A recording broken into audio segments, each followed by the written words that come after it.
My late mom gave me her house and my brother demanded a share, but I refused because of his bad habits. He promised to change, then stole my money instead. Later, he got the wake-up call he needed.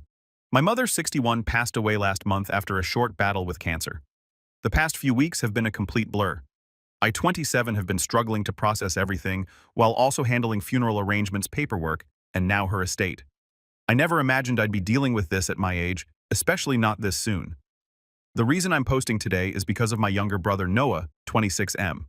We grew up relatively close despite being only 13 months apart. After Mom's funeral, we met with her lawyer to go over her will. I expected a straightforward process where we'd split everything equally. That's not what happened. Mom left her house, which is her only significant asset, entirely to me. Noah received some personal items and family heirlooms, but nothing of substantial financial value. When the lawyer finished reading the will, Noah looked completely shocked. He stayed quiet during the meeting, but as soon as we left the office, everything changed. Noah confronted me in the parking lot, accusing me of manipulating Mom to cut him out of her will. He demanded that I sell the house immediately and give him half of the money. When I tried to explain that I never discussed the will with Mom and had no idea she had planned this, he wouldn't listen. He called me a liar and said I always thought I was better than him. The conversation escalated until he was shouting in the middle of the parking lot. Several people turned to stare at us. I tried to calm him down, but he stormed off, saying he would contact a lawyer to contest the will. He hasn't spoken to me since, except to send text messages demanding his fair share of our mother's estate. Under normal circumstances, I would probably agree to sell the house and split the proceeds. The house is about an hour away from where I live and work, in an area that isn't likely to see much property value growth, but I hesitated because I think I understand why Mom made this decision even though we never discussed it.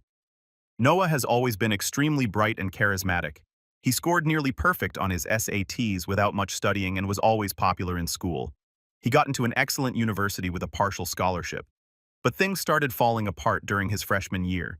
He began struggling with various addictions, first alcohol, then gaming, and eventually harder substances. I offered multiple times to pay for rehabilitation programs, but he always refused. His substance use got worse over time, not better. Mom gave him her credit card to help with expenses during college, but he regularly charged thousands of dollars each month on things unrelated to his education. Eventually, she had to restrict him to a debit card with limited funds. His relationships have been chaotic too. He's had several girlfriends who he would break up with dramatically, sometimes threatening self-harm if they left him. During one particularly bad breakup, he got into a physical altercation with campus security that almost got him expelled. Despite his intelligence, Noah never graduated. He failed several classes, was suspended for a cheating incident, and eventually stopped attending altogether. He told Mom and me that he had graduated for almost a year before we found out the truth. Currently, he works part-time at a lab as a technician, a job that's well below his capabilities, but the only one he could get in his desired field without a degree. What makes this situation harder is that I've invested significantly in supporting our family financially. When Mom's health started declining 5 years ago, I took a high-stress job in finance instead of pursuing my passion for photography. The salary allowed me to pay off the remaining mortgage on Mom's house and set up a retirement fund for her. Mom had spent most of her savings putting us through college and supporting Noah's lifestyle afterward, so she had very little set aside. Noah knows all this. He knows I've been financially supporting Mom for years while he was still taking money from her. The inheritance would be about equivalent to 1 year of my current salary and bonus. A nice addition to my portfolio, but not life-changing. For Noah, however, it could be transformative if used wisely. My current plan is to sell the house and invest the proceeds in a diversified portfolio. I'm thinking about creating a trust fund for Noah that would pay for rehabilitation therapy or education if he decides to go back to school to finish his degree or even pursue a PhD, which he once talked about wanting to do. I would be willing to cover those expenses directly when he's ready. I'm worried that if I give him his half with no strings attached, he'll spend it on substances or expensive clothing, food, and technology that he's always buying despite not having the income to support those purchases. At the same time, I know he's an adult and might see any conditions I set as controlling or patronizing. I haven't talked to any friends about this because it feels too personal. How do I manage this money in a way that actually helps Noah? And more importantly, how do I talk to him about it without causing an even bigger rift between us? Growing up, Noah was incredible. He was thoughtful and could make anyone laugh. He loved animals and would spend hours observing insects and birds in our backyard. He was on the track team in high school and won several regional competitions. I remember when he taught himself basic coding in middle school and created a simple game that impressed even our computer science teacher. I believe our father's intermittent emotional abuse affected Noah deeply. Dad left when Noah was 14, and while I managed to process that trauma through therapy, Noah always refused to talk about it. Sometimes I see glimpses of the brother I grew up with, moments when he expresses genuine regret and talks about wanting to change. Those moments give me hope that the person I knew is still there. Mom worked 2 jobs after Dad left to make sure we could both attend college. She was determined that we would have opportunities she never had. When Noah got his acceptance letter to his dream university, she cried from happiness. Even when he started having problems, she never gave up on him. She would call me worried about his behavior, but always ended those conversations by saying she believed he would figure things out eventually. The last time I visited Mom before her diagnosis, Noah was there too. He helped her in the garden and fixed a leaky faucet without being asked. They laughed together while looking through old photo albums. That's the brother I want to help, not enable. I'm not trying to control Noah's life. I just want to make sure Mom's final gift isn't wasted and that it actually helps him move toward a healthier future. But I don't know how to explain this to him when he's already convinced I've somehow stolen his inheritance. Update 1. First, I want to thank everyone who commented on my original post. Your advice and perspectives helped me think through this complicated situation. I received hundreds of messages, and while I couldn't respond to them all, I read every single one. After posting, I decided to invite Noah over for dinner rather than trying to have this conversation over the phone or text. I spent the day cooking some of Mom's recipes, her lasagna that we both loved, and the apple pie she always made for our birthdays. I thought familiar food might help create a more comfortable atmosphere. To my surprise, Noah agreed to come. He showed up looking better than he had at the funeral. His eyes were clear, and he even offered to help finish cooking. While we prepared the food, we found ourselves reminiscing about childhood memories, staying up late playing video games, the guinea pig we begged Mom to let us have that ended up living for 7 years, and funny stories involving Mom's terrible sense of direction. For a while, it felt like we were reconnecting. I could see the brother I grew up with, smart, funny, and kind-hearted. After dinner, our conversation turned more serious. We talked about Dad for the first time in years. I shared how therapy had helped me process my anger and sadness about his treatment of us. Noah mostly listened, occasionally nodding. When I finally brought up the inheritance, I made it clear that I would not be giving him his half of the house money immediately. I explained that I had already set aside the money specifically for his education, therapy, and rehabilitation if he chose to pursue any of those things. I told him I would happily pay for those expenses directly whenever he was ready. The money from the house sale was already in a separate investment portfolio with his name on it. Noah didn't respond immediately. He sat silently for what felt like forever. Then, to my complete shock, he broke down crying. He apologized for how he had treated me and Mom over the years. The lies, the threats, the stealing. He admitted he still wanted to get his PhD like he'd planned since he was 17, but he was terrified of failing again. He explained that high school had been easy for him, but college was a completely different experience. In high school, he could get by with minimal effort. He was smart, athletic, and popular. He smoked weed and drank occasionally, but it never affected his performance. Then college hit him hard. He couldn't coast anymore. The academic demands were higher, and his first serious relationships were turbulent. He turned to harder substances to cope. The shame of not graduating became overwhelming. He lied about it for months because he couldn't face disappointing Mom and me. As he spoke, my heart broke for him. The weight he'd been carrying all these years suddenly made sense. We talked until sunrise. Before he left, I told him how proud I was of his honesty and his desire to change. I promised I would support him however I could. We hugged for the first time since Mom's funeral, and he promised to message me about next steps. I felt a weight lift off my shoulders as he left. I truly believed he had hit rock bottom and was ready to make positive changes. I was wrong. He hadn't reached rock bottom yet. The next day, Noah stopped responding to my messages and emails. The day after that, I received alerts from my bank about suspicious transactions. Noah had stolen my debit card information during our dinner. I was shocked and hurt beyond words. I messaged him about how his actions made me feel and warned him that if he did this to someone else, there could be serious legal consequences. He didn't respond to that message or any others I sent over the next week. I monitored his social media to make sure he was alive, but otherwise gave him space. I figured he was avoiding me out of shame or was back to using substances. Either way, I decided to wait for him to reach out when he was ready. 2 weeks after the theft incident, I received a call from Noah at 3 a.m. He was on a weekend trip with friends that had involved heavy drinking and drug use. His best friend and former roommate Marcus had overdosed and died. Noah called me from the hospital, barely able to speak through his sobs. Marcus was an only child whose parents lived overseas. Like Noah, he was incredibly intelligent and had managed to graduate near the top of his class despite struggling with substance abuse. His parents were devastated. The friend who had supplied the drugs disappeared after the incident and didn't even attend the memorial service. The whole situation was heartbreaking for everyone involved. This tragedy became the catalyst for real change. Noah finally agreed to see a therapist to address his grief addiction and trauma from our father's abuse. It took some time to find the right fit. The fourth therapist we tried clicked with him, and he's been seeing her regularly for the past month. Noah also moved out of the apartment he shared with friends who were heavy users. He now lives with my friend from high school, Ben, who needed a roommate. They get along well, and Noah says he's been clean since the move. I believe him, though. I know there's no way to be completely certain. Noah pays his own rent from his part-time job, and I pay for his therapy sessions. He's apologized repeatedly for stealing my card information and acknowledged it was his addiction driving that behavior. He's also developed an intense exercise routine, running miles daily, lifting weights, and suddenly becoming vegan. I suspect he's channeling his addictive tendencies into fitness, which seems like a healthier outlet. Update 2. Noah and I talk regularly now. We meet for coffee on weekends, occasionally play video games online, and text throughout the week.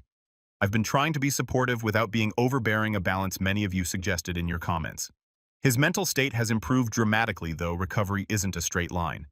He still has difficult days, but overall, he's doing much better than I've seen him in years. The biggest news is that Noah is returning to university next semester to complete his degree. This wasn't an easy process. Because of his academic record, multiple failed semesters, the cheating incident where he let Marcus copy part of his exam, and the altercation with campus police during his breakup, the university was hesitant to readmit him. After several meetings with the dean, who fortunately was sympathetic to his situation, Noah has been given one final chance. He needs to pass 4 specific classes to graduate. While his GPA won't be impressive, having the degree will be a significant step forward. The question of whether he'll be able to pursue a PhD remains open.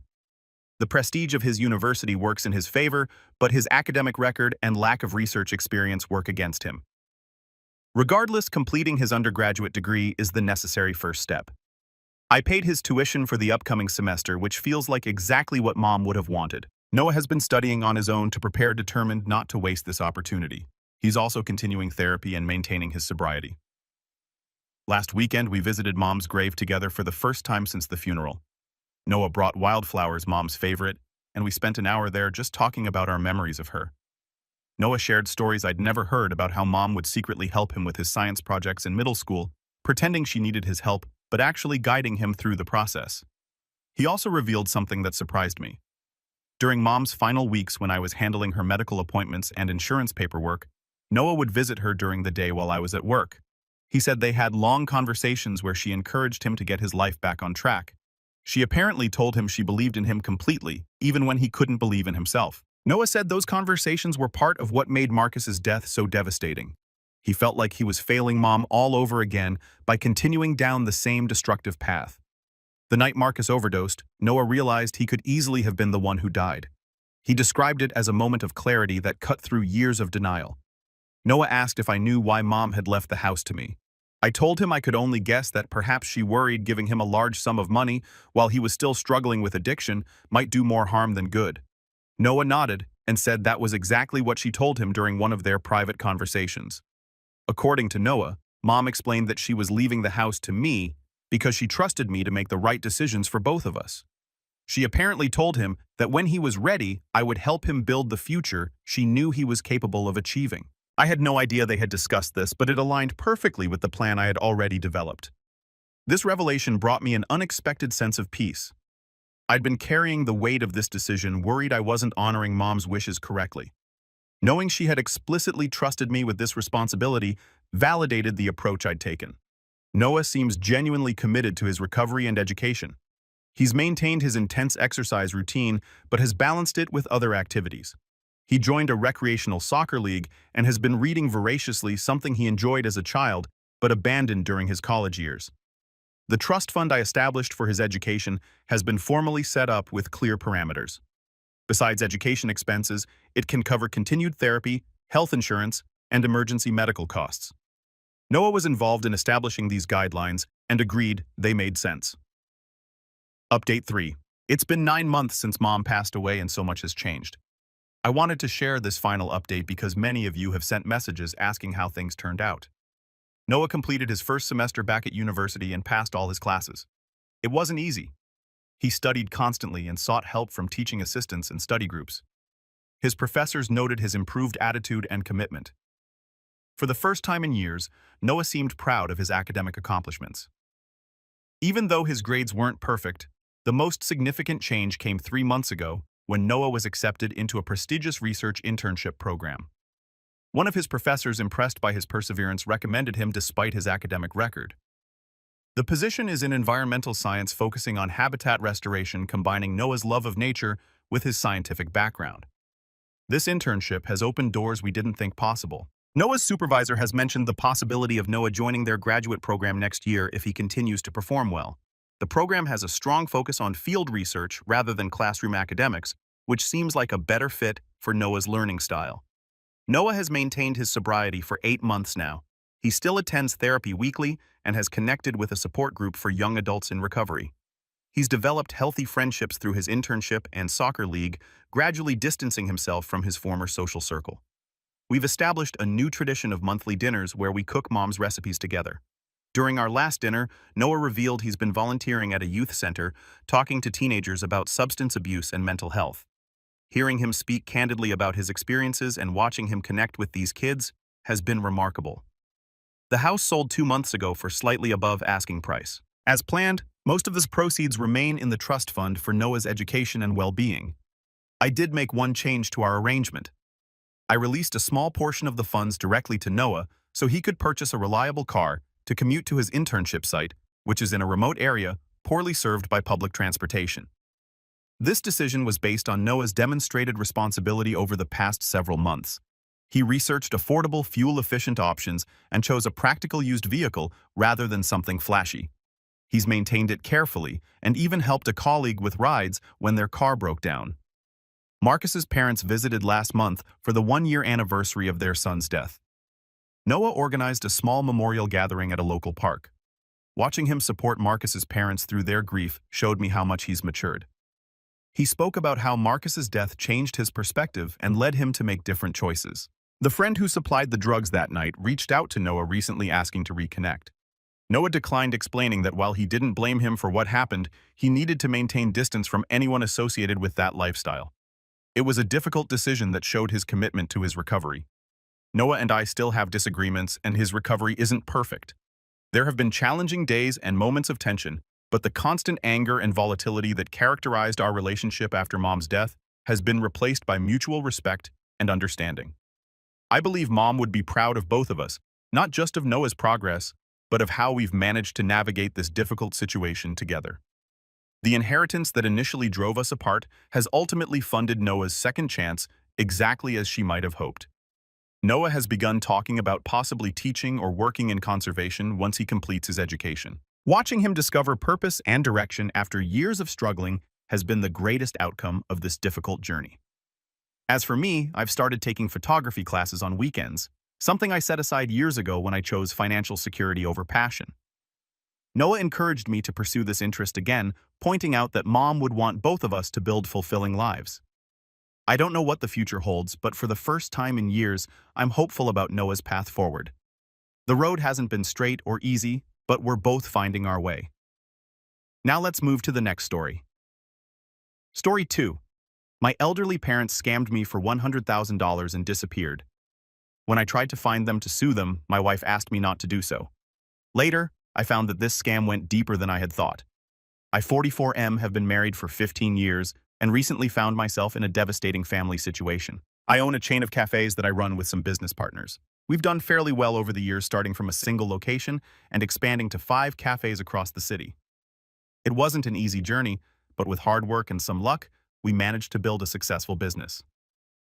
My parents, 64M and 63F, approached me a few months ago, saying they needed money to save their property. They explained they had a considerable amount of debt because of the expenses related to my upbringing, and some poor financial decisions they made over the years. Growing up, we weren't wealthy by any means. My parents worked multiple jobs to make ends meet. Dad was a factory worker who often took on overtime shifts while Mom juggled between a part-time teaching job and running a small tailoring business from home. They sacrificed a lot to give me a good education and opportunities they never had. I remember the day they scraped together enough money to buy me my first computer when I was in high school. It was secondhand and outdated, but to me, it was everything. That computer sparked my interest in business management software, which eventually led me to study business in college. According to my parents, most of the loan was from my mom's elder brother, Uncle Jim, who had passed away last year.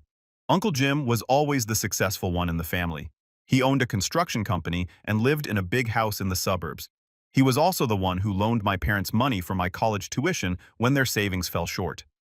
Everything Uncle Jim owned went to his elder son, my cousin Derek, who's always been a bit of a bully. Derek and I never got along as kids. He was 3 years older and always made sure I knew he was better off than me.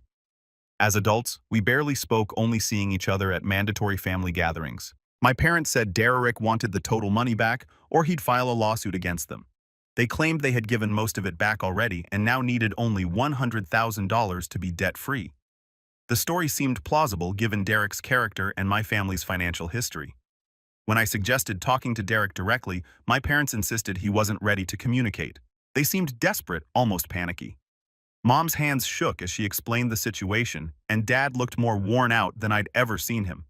It was hard to see them like this, especially knowing how much they'd sacrificed for me over the years. After much deliberation, I decided to help. I gave them the $100,000 they asked for, but we kept the transaction off the books. It was a significant amount for me. It had taken almost 16 years to save that money. This was money I had set aside for my kids' college fund and as a safety net for my family's future. I handed over the money feeling a mix of concern and relief. I thought I was doing the right thing, helping the people who had given up so much for me. Little did I know this decision would turn my life upside down. A week after I gave them the money, my parents sold their house. I was surprised but thought maybe they were downsizing to manage their finances better. But then, they vanished. Their phones were disconnected, emails bounced back, and none of our relatives knew where they were. I was absolutely devastated. I couldn't believe they would do this to me after everything we'd been through as a family. The betrayal cut deep, making me question every memory, every sacrifice I thought they'd made for me. I kept thinking about all the times they'd supported me, trying to reconcile those memories with their recent actions. How could the same people who worked extra shifts to buy me that secondhand computer turn around and scam me? The situation has caused a significant rift between my wife and me. When I first told her what happened, she was shocked and sympathetic. She held me as I broke down, assuring me we'd figure it out together. But as days passed and I started talking about suing my parents to recover the money, she became increasingly resistant to the idea. "They're your parents," she kept saying. "You can't sue your own family." But I felt I had no choice. This wasn't just about the money. It was about the breach of trust, the lies, and the complete disregard for our relationship. My wife and I have been arguing about this constantly. She thinks I'm overreacting and that there must be some explanation. But I can't shake the feeling that something isn't right. Why would my parents, who always preached about honesty and integrity, suddenly act this way? I've tried reaching out to other family members, but no one seems to know where my parents are. My aunts and uncles are just as shocked as I am. Some of them have sided with me while others think I should let it go for the sake of family peace. The whole situation has me questioning everything. I've always prided myself on being a good judge of character, but now I'm not so sure. If my own parents could deceive me like this, who can I trust? I've been losing sleep over this, replaying every conversation in my head, trying to find clues I might have missed. Did they give any hints about their plans? Were there warning signs I ignored? The cafe business has been suffering because of my distraction. My business partners have been patient, but I know they're concerned. I've tried to focus on work, but it's hard when your personal life is in shambles. I remember the day we opened our first cafe. It was a tiny place, barely bigger than a food truck, but it was ours. My parents were there beaming with pride.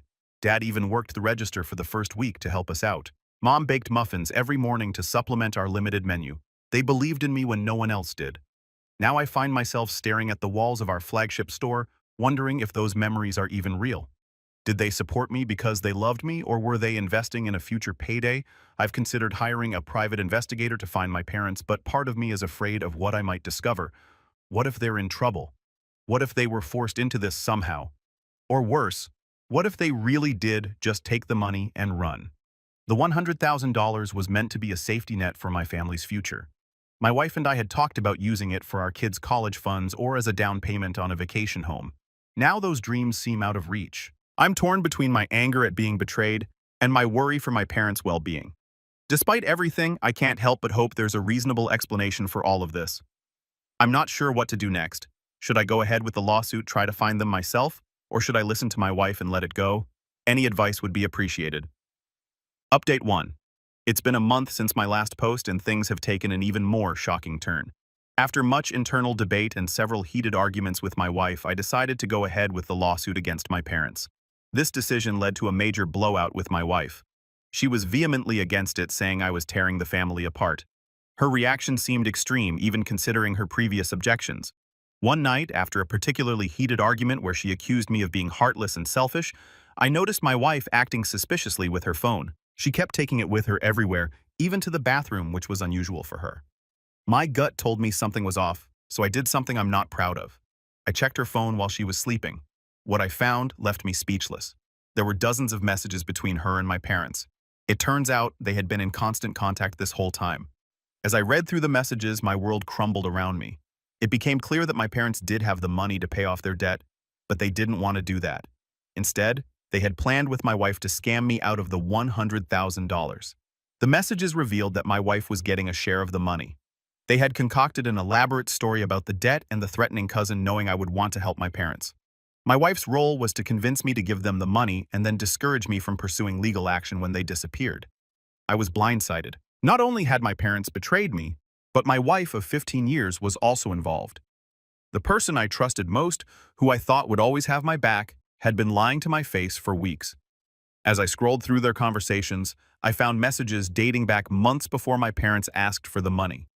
They had been planning this for a long time. There were discussions about how to approach me, what story would be most convincing, and how to handle the aftermath. I felt physically ill as I read my wife coaching my parents on how to act desperate and worried. She knew all my weak spots, all the buttons to push to make me want to help. She used her knowledge of our financial situation to determine exactly how much they could ask for without raising suspicion. The betrayal cut deep. I thought back to all the nights I'd spent tossing and turning, worried about my parents while my wife comforted me. All those times she'd told me to let it go, to forgive them. It was all part of their plan. I confronted my wife the next morning. At first, she tried to deny it, but when I showed her the messages, she broke down. She confessed to everything, saying she did it because we needed the money. Apparently, she had gotten us into some debt with online shopping and gambling, which she had been hiding from me. She sobbed as she explained how it started as a small thing. A few online purchases here, a bit of online poker there, but it snowballed, and before she knew it, she was in deep. When my parents approached her with their plan, she saw it as a way out of the hole she dug for us. I was too angry and hurt to even process her excuses.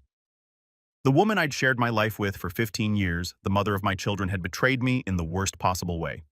I asked her to leave the house immediately.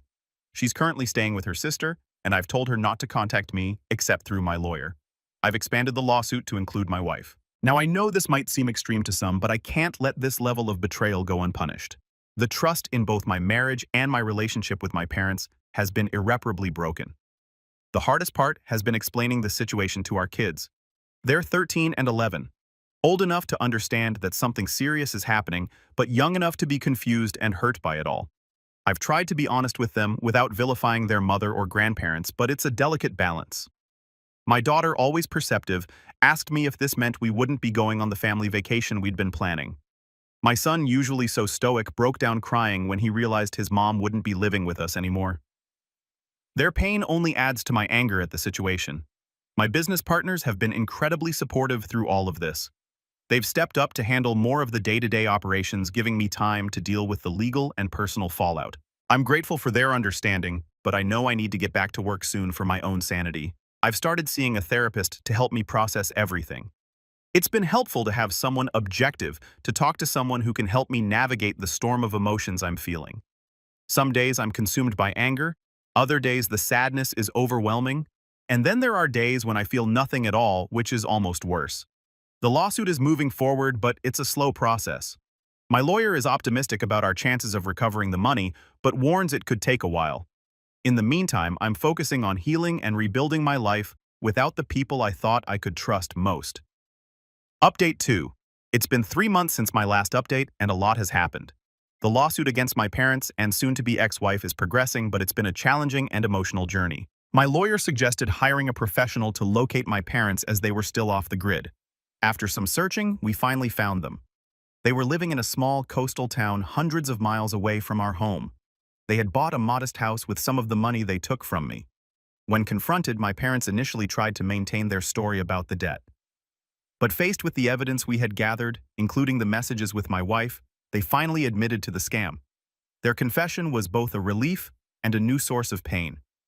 They expressed remorse, claiming they never meant to hurt me, but I found it hard to believe or accept their apology.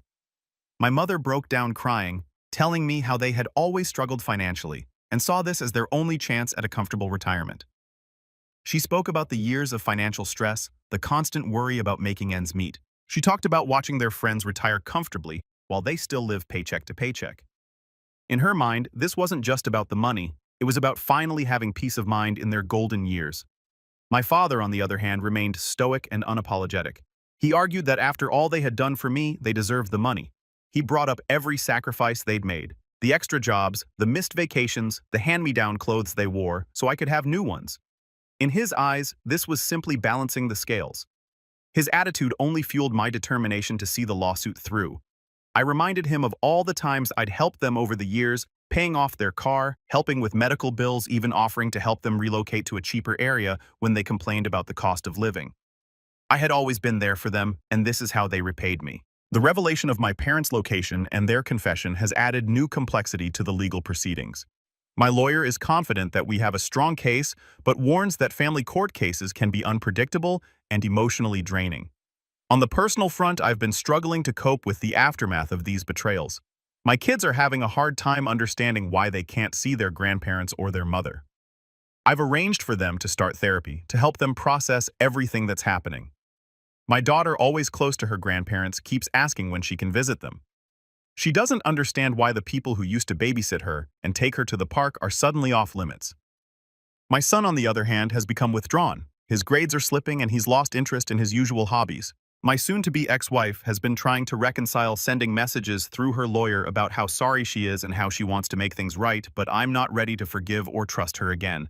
The divorce proceedings are moving forward and we're negotiating custody arrangements for our children. Work has been my main source of stability during this tumultuous time. I've thrown myself into expanding the cafe chain, using it as a distraction from my personal problems. We're looking at opening 2 new locations in the coming months, which has been a welcome positive focus. I've also been leaning heavily on my friends for support. They've been amazing, offering everything from a listening ear to help with the kids. My best friend Mike has been particularly supportive. He's been coming over regularly, helping with household chores and keeping me company on the weekends when the kids are with their mother. As difficult as this whole experience has been, it's also been a wake-up call. I'm learning to set better boundaries, to trust my instincts, and to value myself more. It's a painful lesson, but I'm determined to come out of this stronger and wiser. Update 3. It's been 6 months since my last update, and I'm finally starting to see some resolution to this painful saga.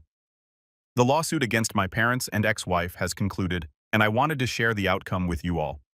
After months of legal battles, numerous court appearances, and mountains of paperwork, the court ruled in my favor. My parents and ex-wife have been ordered to repay the full $100,000 plus interest and legal fees. The judge was particularly harsh in his criticism of their actions, calling it a deplorable breach of family trust. The day of the final hearing was intense. I sat in the courtroom, my stomach in knots, as the judge delivered his verdict. My parents sat on one side, looking older and more worn than I'd ever seen them. My ex-wife was on the other side, her eyes red from crying. Despite everything, a part of me still aches seeing them like this. My parents, faced with the court order, have agreed to sell their coastal home to repay me. They're moving back to our hometown, where they'll be staying with my aunt until they can get back on their feet. The house sold quickly given the desirable location, but for less than they'd hoped. They'll have just enough left over for a small apartment rental. Dad called me after the sale, his voice gruff with emotion. He said they were sorry that they never meant for things to go this far. Mom got on the phone too, sobbing as she apologized. They asked if there was any way we could reconcile, any way to rebuild our relationship. I told them I needed time. My ex-wife, unable to pay her share immediately, has agreed to a payment plan. She's taken a second job to meet the payments. Our divorce has been finalized and we've settled on a co-parenting arrangement for our kids. It's still tense between us, but we're trying to keep things civil for the children's sake. The first time I had to drop the kids off at her new apartment was awkward. She's living in a small 2-bedroom place now, a far cry from our family home. The kids were excited to see her, which was both heartwarming and painful to watch. As I left, I caught her looking at me with a mixture of sadness and regret. For a moment, I was reminded of the woman I fell in love with all those years ago. But the memory of her betrayal quickly overshadowed any lingering feelings. Speaking of the kids, they're slowly adjusting to our new reality. The therapy has been helping, and they're starting to understand that sometimes good people can make bad choices. It's been a tough lesson for all of us. My daughter still asks about her grandparents occasionally, but less frequently now. My son's grades have started to improve, and he's showing interest in his hobbies again. The cafe business has been a silver lining throughout this ordeal. The 2 new locations we open are doing well, and we're even considering expanding to a neighboring state. My partners have been incredibly supportive, and this experience has only strengthened our business relationship. Focusing on work has been a welcome distraction from my personal troubles.